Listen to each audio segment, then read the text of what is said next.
As we're going live, I'm going to go ahead and get started. Go ahead. All right. Hello, everyone. Today, I'm Thomas Hall from CleanStart. It's good to see all of you.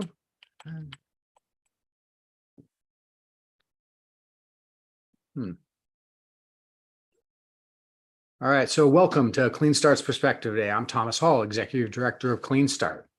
CleanStart's Perspectives are sponsored by SMUD, Blue Tech Valley, River City Bank, and the CMC. SMUD is our local utility supporting businesses and companies and energy efficiency. Blue Tech Valley is our regional clean tech hub that we're part of, representing the Central Valley, trying to build clean tech companies in the greater region. River City Bank, they help with financing and have worked with a lot of CCAs. So if you're interested in green projects, I suggest you reach out to River City Bank. And the CMC, the California Mobility Center, located here in Sacramento. They support businesses that are trying to move up to manufacturing scale. Also, we get support from people who have donated to us in the past. I want to thank everyone for doing that. And if you have a business idea, reach out to me at thomas@cleanstart.org. I'm going to share some links to this in the chat because all these slides have hyperlinks in them. So if you want to reach out through my Calendly, you can. I'll get that in the chat in a second. All right, now some quick housekeeping things, some upcoming events that we have. We have our the CleanTech Open is next week. We also have the Carlson Center with their Entrepreneurs Toolkit. That's actually tonight. So if you want to go check those out, I suggest you go and do. They're great for entrepreneurs. Also on the 1st, we have Building Your Grant Funding Strategy with Sadel Tabowski. He's the founder of Open Grants. It's been a while since we've had him on, but they have a great platform for connecting with grant funding and find non-dilutive funding. And now to get on to the main thing. I'm Thomas Hall, Executive Director of CleanStart. And today we have a CleanStart Perspectives with Steve Barnett, co-founder of Soar Optics. Now I'm going to hand it over to you to give an introduction of what Soar Optics is. You're muted. Great. Thank you very much. Let's see, I'm unmuted. Okay. So you guys can hear me, right? Awesome. Well, great. Thank you very much. It's a pleasure to be here. Just to give you some perspective on me and where we came from. We're based in Elk Grove. Separately, we've had another tech company down in Elk Grove for 12 years that works in the chemical and material sciences field. We also run Intergrove, which is a co-working space in Elk Grove, for about 7 years now, which is amazing how time flies. But I want to tell you about Soar Optics, which is an idea that has slowly been popping up over the last couple of years and really jumped to the forefront earlier this year. So I will share my screen. We're essentially taking a technology that has a wide range of applications, and we are initially applying it for the detection of microplastics in the environment, especially in water. So why do we care? Microplastics, some of you may have heard of, some of you probably haven't heard of yet, but it's a rapidly growing hazard. Sadly, we've all seen pollution like this, which is plastics and debris that is sitting in water. And when you can visually see it, you can clean it up. So from that standpoint, it's not terrible. It's not great. It's not terrible. But when you leave those plastics in the water, they break down and they become microplastics. So they're small, they're essentially invisible plastic particles. You can't see them with the naked eye. And they are everywhere. They're in the water you drink, the food you eat, the air you breathe. They've been found in Antarctica. They've been found at the top of Mount Everest. They are everywhere. And why do we care? Because they do cause adverse health effects. They've been found in our blood. They've been shown to cause damage to human cells. There are many studies ongoing to actually assess the true health risks, and those you'll be hearing about more and more. So when you take the microplastics that you see in the water here, unfortunately, you have to think about the fact that those plastics are going to the food you eat. They're going to the food and drinks that you're giving to your babies. they're in our precipitation, they're everywhere. So we really need to clean things up, and it's not a sustainable situation. You know, it's everywhere. So for the good of our environment, we need to clean up microplastics. Great. We want to clean them up. Here's the bigger problem. We have trouble even seeing them because the state of California has been doing many studies, and 3 parameters for determining whether a given microplastic is dangerous for the human is the size, the shape, and the chemical composition of each microplastic particle. And we can't really see them. We can't find them very easily. The EPA obviously does a fair bit of work in this field. One of their senior microplastic scientists has a system that costs $300,000 and only measures a small fraction of microplastics in a given sample. So it's slow, expensive. And because it only measures a small fraction, it really is inaccurate. It doesn't give you a true representation of the microplastics in a given sample. Her scientist actually logs on to the system at 9 o'clock every night to start a new overnight run. So that's what they're trying to do, and they're still not getting comprehensive information. So we're developing technology that is faster, lower cost, and finds the vast majority of microplastics in a given sample. We've spoken with some of the research scientists that oversees California's microplastics research. They think it's great. They think we're doing a good job with what we're doing. So why us and why what we're developing? As I said, the current systems, they're inaccurate, they're slow, they're expensive. With our system, you take a microscope, which looks like here on the lower left. You do a video image of an entire filter. So these microplastics in water are filtered out onto a piece of filter paper. You acquire video image of the entire filter, and then you do visual microscopy on the entire filter to give you the size and shape of each microplastic. And that's pretty standard technology. There's nothing novel there. The chemical composition is where it gets a little more difficult. So what we do is we hit it with a laser, each particle with a laser. We get light scattering at different wavelengths using a technique called Raman spectroscopy. So we'll get a pattern that looks like this. We'll look at this and say, aha, that's PET. And then we repeat that for all the particles. And then from that, in that manner, we can identify each of the particles, each of the microplastic particles in a given sample. So that's the first approximation. That's where we are in California right now. Problem is, this still only does a small fraction of the samples. So there are current California requirements for doing these types of measurements in water quality labs for drinking water. And we'll have a product out to do this the next few months. There's a second generation product that is what we're really expecting is going to revolutionize the technology, and this type of work is a rapid scanning technology where we have a microscope, and if you focus in, you've got a microscope objective and you've got a filter like I showed before. And then we set up specific detection units for the major microplastics. So in this case, I've got 2, one for polystyrene, one for polyethylene. So if you've got some microplastics on a surface, you send the laser down onto your sample and you scan across the surface. And then as it scans across and finds a particle, optically, what happens is the light rapidly goes to the appropriate detector for what type of microplastic that is. So in this case, it's a polystyrene particle, the light goes there. And then scans around a little more, finds another plastic, and goes to the polyethylene detector in this case. And so this rapid scanning technology will allow us to characterize the microplastics in a sample in a way that's not possible right now. So, we're focusing on water. In some senses, from a business standpoint, it's the low-hanging fruit. Part of the reason why is because the state of California last month passed regulations that major drinking water facilities have to start monitoring for microplastics in 2023. And so it's something they need to implement. It's present. So it's a drinking water mandate. It's something coming down the pipe in wastewater, and bottled water also has a very strong interest in this area. So we're doing this because we've been doing this for 25 years, selling these types of scientific instruments.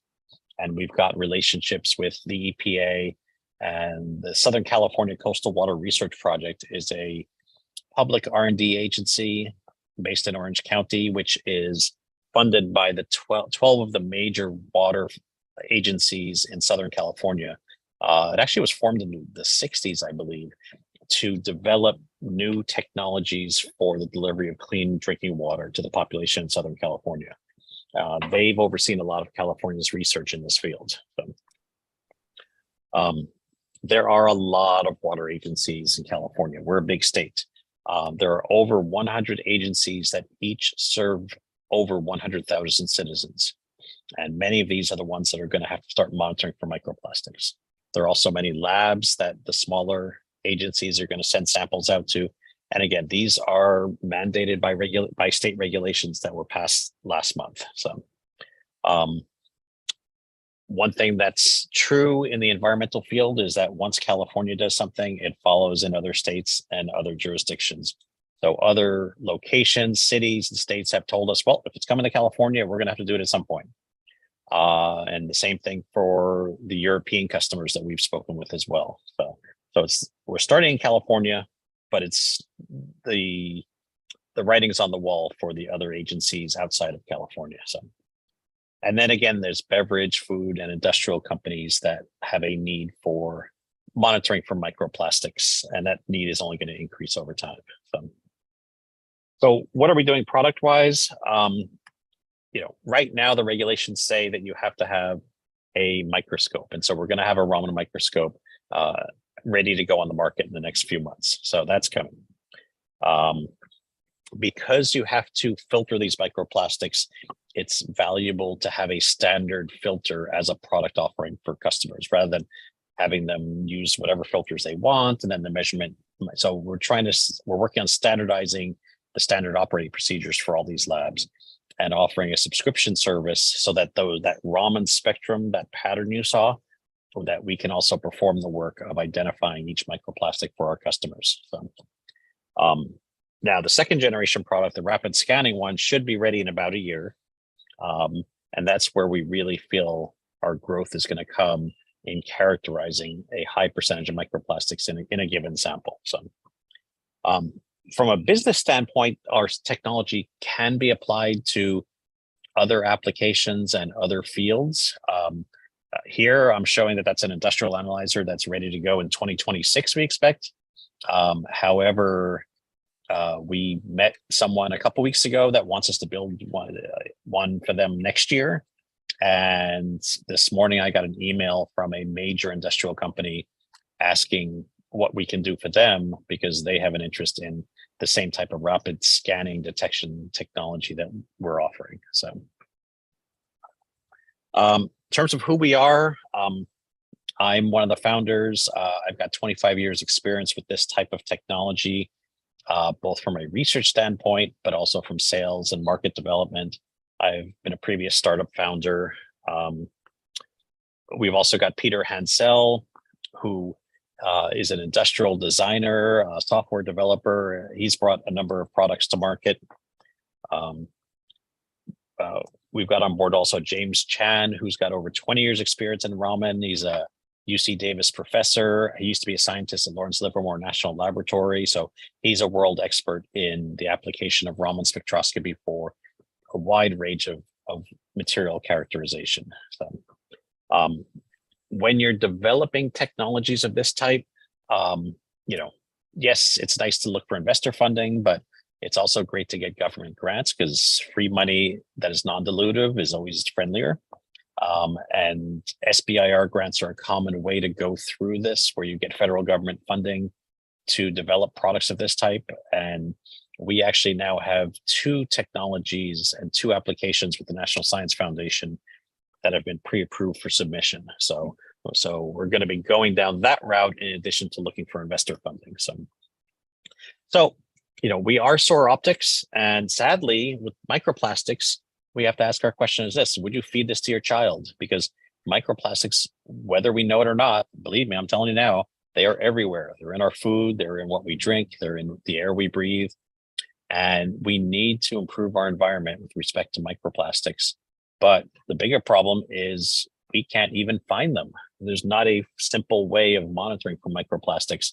And 100 years ago, Lord Kelvin said, if you cannot measure it, you cannot improve it. And so that's where we jump in. We're providing the means to measure microplastics so that we can improve the level of microplastics and reduce the dangers inherent in microplastics in our environment. So we are Soar Optics, and we are providing accurate microplastics detection. Thank you. All right. Thank you very much. Excellent job. I know I've got a couple questions. So, hold on here. There we go. So you're measuring microplastics. Currently, I guess they just try to filter them. One question I had is, what's the benefit of knowing the different types of plastics that are in the water? Why not just look for all plastics and produce something like a number off that? Well, we need to know. I mean, the studies are, like I said, the studies are being done on the health effects. And so, for example, there seems to be an indication that microplastics that are fibers might be more dangerous than microplastics that are spheres. You saw in the pictures, they were mainly spherical, but it seems to be that fibers are more dangerous. But we don't know for sure. The studies are still coming. Similarly, the chemical composition is extremely valuable because the microplastics themselves are fairly inert, but being that they are organic chemicals, they can also absorb other organic chemicals in the environment, oils and pesticides, and transport them into our body. And there will be data coming out showing which types of microplastics are more dangerous than others. And that's where the chemical composition is an important factor to measure. So it's kind of, I was looking at some of the studies this morning, and it sounds kind of like you're also kind of trying to, I guess, hedge bets on where regulation is going to go based on these studies to some extent. Because it looked like a lot of the people that you're initially going to sell to, they're, I guess, state or city agencies, public agencies, water districts and so forth. I mean, those are some of the early ones only because they're mandated to. But just this morning, we spoke to a major industrial company that provides water remediation technologies for industry. And they said, yeah, many of their customers are asking about this, and they're trying to figure out a way to offer their technologies and assess what types of microplastics are in their environment. So right now it's mandated government-wise for water agencies, but as microplastics become more and more visible, the population as a whole is going to start to demand, hey, Coca-Cola, what's your level of microplastics? Because we don't want microplastics. And from a marketing standpoint, a company like Coca-Cola might say, okay, we're moving into all glass bottles, and we guarantee you that our microplastics level is below whatever level. And so it's going to start to move more towards a consumer-driven demand that people want healthy products, and especially products that they're ingesting, food and drink. And similarly, there are companies that want to show that they're good, clean stewards for the environment. And if they can say, yes, we've reduced our microplastics emission 80% in the last 5 years, that's good publicity for them as a company. Okay. So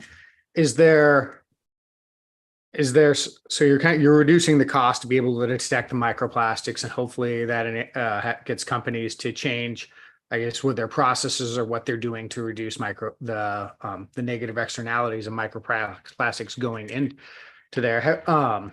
What has been like a key part of your technology that people are most excited about? Is it the quantity, the ability to the quantity that you can detect, or the variations of the microplastics?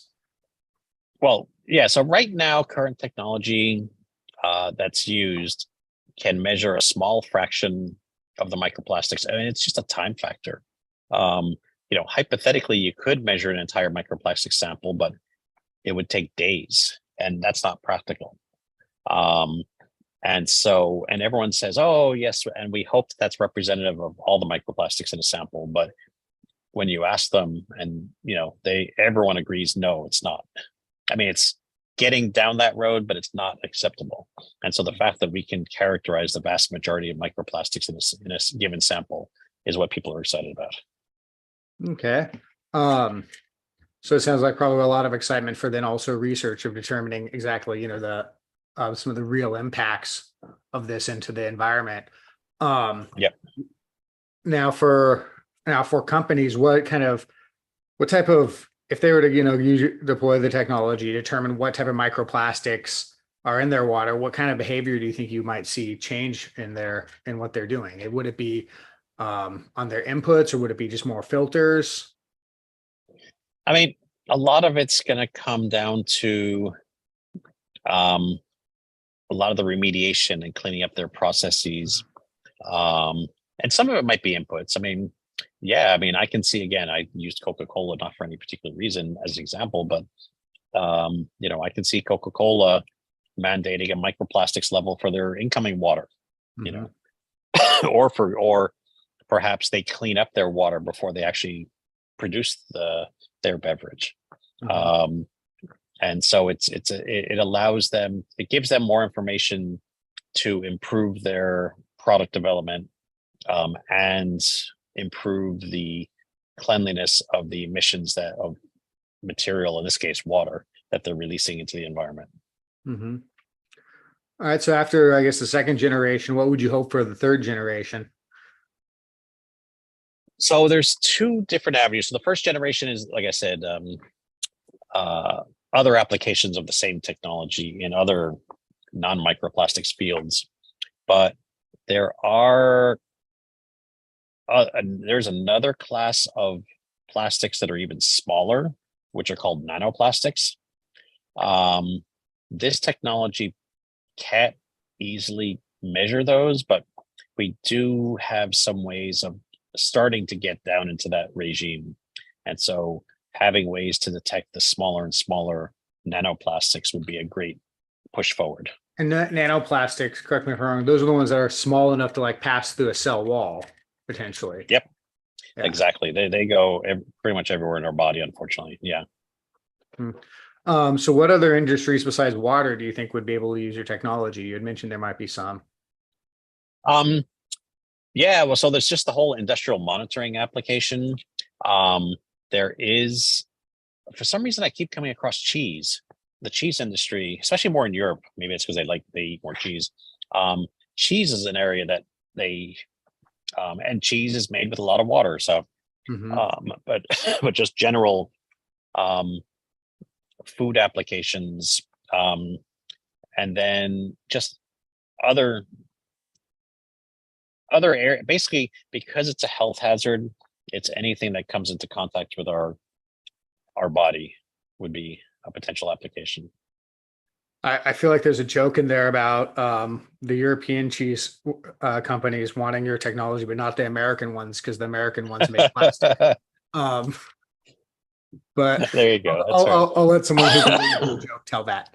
All right. So what was kind of like your, I guess, aha moment when you're developing this technology? Because I mean, when you looked at it, it seemed pretty intuitive. You bounce a laser off things, and you use the Raman to be able to determine which type of plastic it is. What was kind of like the point where you're like, all right, I think we have something here? It was probably, I thought we had a good idea, and I thought we were going down the right road, but it's always valuable to get validation from the experts. And a few months ago, I gave a short presentation to, as I said, someone who oversees California's research in microplastics. And he's overseen the research over the last 4 years in developing the methods that are in place now. And it's always a bit of an awkward game doing this, because our story is, yes, there are methods now. It's a good start, but we have something better, we think. So that's essentially what I was telling him. And I finished up a short little presentation, kind of similar to what I just showed you. And he just says, I think this is great. it was the first thing he said. He says, I think this is great. I see where this fits in. If you can do what you say you can do, I can completely see where this sort of technique and technology would be implemented for microplastics in the next generation of what California is doing. So that was the big aha moment. Well, so how many pitches did you have to do before you got that? Not too many, because because we were part of that initial study. Okay. And so I've known him for a couple years, I guess. And we were, well, I've known him for a couple years, but also, of course, due to COVID, I had never met him. I'd only met him through Zoom. And so I said to him, I said, hey, at some point when I'm down in Orange County, we have to go for a beer. This was like a year ago that we were saying we had to do that. And then I had a conference down there in August and said, okay, I'm in the neighborhood. It's beer time. And oh, by the way, here's what we're working on. So, yeah. Okay. Well, that seems like it worked out in a lot of good hard work. I was going to say, any final words before we wrap up? Nope. It's always great to talk about what we're doing. We think we have great ideas and that we're going to have an impact on the environment. And that's why we're here. Well, that's great. I'd love to have less microplastics in the environment. And I think if you just look at things, a lot of the big remediation companies around water, they're going to have a lot of work cut out for them in the future. And they're going to have there's a lot of technology they don't have yet that it looks like you're creating a solution for. All right. And with that, I'm going to wrap up. Great. Thanks so much. Yeah. I want to thank Steve for joining us today. I also want to thank all of you for attending. Those people out there watching, you can connect with us through LinkedIn, Facebook, Twitter, follow our YouTube channel. I want to thank our sponsors and our supporters and give additional thanks to our other sponsors and our community of partners. And with that, I'm going to wrap it up. Thank you very much. And Ellen. All right. Thank you. Thanks. There we go.